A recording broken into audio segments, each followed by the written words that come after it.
히킷 올 유튜브 넘버원 축구 분석 전문 채널 골 때리는 TV 배팅맨입니다.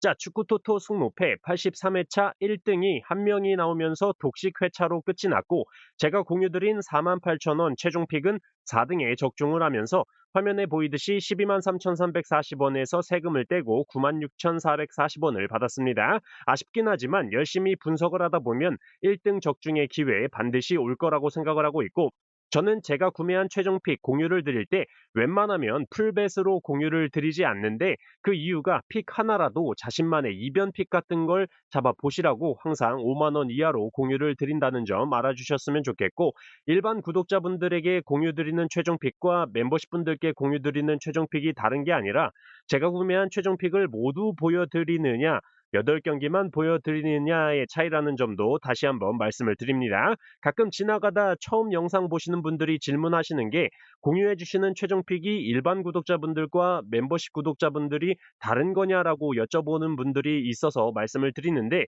여기에는 뭐 이런 최종픽을 드리고 저기에는 이런 최종픽을 드리고 뭐 이렇게 해버리면 결과적으로는 여러 개를 찍어 놓고 결과 나오면 많이 적중한 걸로 어그로를 끌 수밖에 없기 때문에, 그거는 좀 있을 수 없는 일이다라는 말씀을 드리고 싶습니다. 자, 뭐 시작하자마자 뭐 갑자기 잔소리를 좀 했는데, 오늘 영상을 올리는 이유는 일단 간단하게만 83회차 결과들에 대해서 인상 깊었던 경기 결과들에 대해 몇 경기 말씀을 드려보도록 하고, 썸네일에서도 보셨겠지만 그것이 알고 싶다, 제가 진짜 축구 토토를 하면서 궁금한 점이 있어서 오늘 구독자분들의 생각은 어떤지도 궁금해서 여러분들의 생각 댓글로 많이 적어주시면 감사하겠고, 댓글 적기 전에는 하이프 버튼 꼭 클릭해 주시면 감사하겠습니다. 자, 그러면 영상 시작 전에 좋아요 한 번씩 눌러주시는 거 잊지 마시고, 아직 구독 안 누르고 보시는 분들 구독 꼭 눌러주시고 좋아요 함께 눌러주시면 감사하겠습니다. 누르셨으면 시작해 보도록 하겠습니다. 자, 1번 경기는 뭐 뉴캐슬 대 첼시 경기였죠. 이 경기는 승무패로 처음에 지우개 찬스를 썼다가 뉴캐슬의 수비 쪽 주전 자원들의 결장이 너무나도 많아졌기 때문에 뉴캐슬의 무패 투픽으로 변경 공지를 드렸던 경기였습니다. 결과적으로 2대2 무승부 적중을 하긴 했지만, 진짜 전반전에 뉴캐슬이 2대0으로 앞서 나갈 때 첼시 경기력은 진짜 개 노답으로 사람 미치게 만들더라고요. 그래도 확실히 후반에는 뉴캐슬의 체력이 좀 떨어지면서 집중력을 잃었고, 리스 제임스 선수의 프리킥 골과 주앙 페드로 선수의 동점골이 나왔을 때는 저도 모르게 쇼파 위에 올라가서 골 세레머니를 같이 했던 경기였습니다. 자, 이번 경기 본머스 대 번니였죠. 이 경기는 본머스가 세트피스 방어에 약한 모습을 보여주고 있다라는 말씀까지 드렸었는데, 그래도 주전 자원이 빠진 번니를 상대로 홈에서 최다 연속 무승부인 3연속 무승부를 기록하진 않을 것이다 생각을 해서 본머스의 승리로 선택을 했던 경기였는데, 기가 막히게 본머스가 1대 0으로 이기고 있다가 조금만 더 버티면 되는데 후반 90분에 번니의 브라자 아니죠. 브로자 선수에게 결국 헤딩골을 실점을 하면서 1대1 무승부가 나왔던 경기였습니다. 슈팅 숫자는 본머스가 4배나 많았는데 참 아쉬운 경기 결과였습니다. 자, 3번 경기 브라이턴 대 썬더랜드였죠. 이 경기는 브라이턴의 단통 무승부로 멤버십분들 전용으로만 공유를 드렸던 경기였고, 브라이턴이 홈에서 점유율을 가져가면서 주도적이고 전방 압박을 빡세게 가져가는 경기를 할 것으로 예상하지만, 썬더랜드의 경우가 다들 아시다시피 이번 시즌 확실하게 내려서 있다가 역습이나 세트피스 한 방으로 재미를 보고 있는 팀이라는 점에서, 실제로 전방 압박 수치가 프리미어리그에서 가장 높은 본머스를 상대로는 썬더랜드가 홈에서 승리를 했었고, 전방 압박 수치 5위인 아스날을 상대로도 무승부, 전방 압박 수치 3위를 기록 중인 첼시를 상대로도 원정에서 승리하는 모습을 보여준 썬더랜드이기 때문에, 전방 압박이 빡센 브라이턴을 상대로 무승부 충분히 가능성이 있다라고 말씀을 드렸고, 추가적인 단서로 브라이턴이 과거 홈에서 1.5일 정배당을 받았던 적이 3번이 있는데 2무 1패를 기록하면서 승리를 한 적이 없었다라는 점에서 브라이턴의 단통 무승부로 말씀을 드렸고, 실제로 0대0 무승부가 나오면서 적중했던 경기였습니다. 자, 4번 경기 울버햄튼 대 브랜드퍼죠. 뭐 이 경기는 울버햄튼 이 새끼들은 이번 시즌 포기한 것 같습니다. 매번 승무패 들어올 때마다 이번에는 1승 하겠지, 이번에는 연패 끊겠지라는 생각이 계속 들어서 울버햄튼의 뭐 승패 투픽으로 갈 때도 있고 승무패 지우개 찬스를 쓸 때도 있었는데, 이 새끼들은 갱생의 이 여지가 없습니다.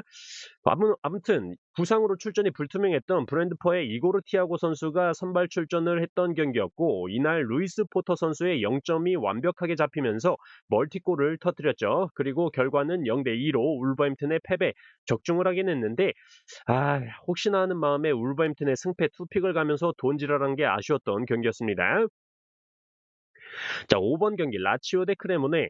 자, 이 경기는 라치오의 주전자원 공백과 골 결정력 부재에 대해서 설명을 드렸었고 원정팀 크레모네세의 경우에는 이번 시즌 크로스 허용 횟수가 세리에에서 가장 많은 팀인데 라치오의 경우는 세리에에서 크로스를 가장 안 하는 팀 중에 하나라는 점 에서 양팀의 장단점이 묻히는 경기이기 때문에 무승부는 반드시 함께 가져가야 된다라고 말씀을 드리면서 라치오의 승무 투픽으로 선택을 했던 경기였고 0대 0 무승부가 나오면서 적중을 했던 경기였죠. 자, 6번 경기 토트넘 대 리버풀. 이 경기는 토트넘의 단통 패배로만 말씀을 드렸던 경기였고 1대 2로 토트넘이 패배하면서 적중을 했는데 경기를 보는 내내 토트넘 이 새끼들 뭐 거의 단체로 누구 하나 죽이려고 축구하는 건가 싶을 정도로 거친 모습을 많이 보여줬고 결국 리버풀의 알렉산더 이삭 선수는 토트넘의 미키 반더벤의 태클로 인해서 골절이 지금 의심되는 상황이라고 하더라고요. 토트넘은 이날 퇴장이 두 장이나 나왔고 사비 시몬스 이 새끼는 뭐 진짜 손흥민 후계자가 될 거라고 온갖 연병 다 떨어놓고 경기력 수준도 프리미어리그에 못 미치고 퇴장까지 당하고 왜 데려왔나 싶은 선수 중에 한 명이네요. 결과적으로 토트넘은 다음 경기에 로메로 선수와 시몬스 선수가 징계로 못 나올 텐데 경기력이 올라올 수 있을지 의문이 듭니다.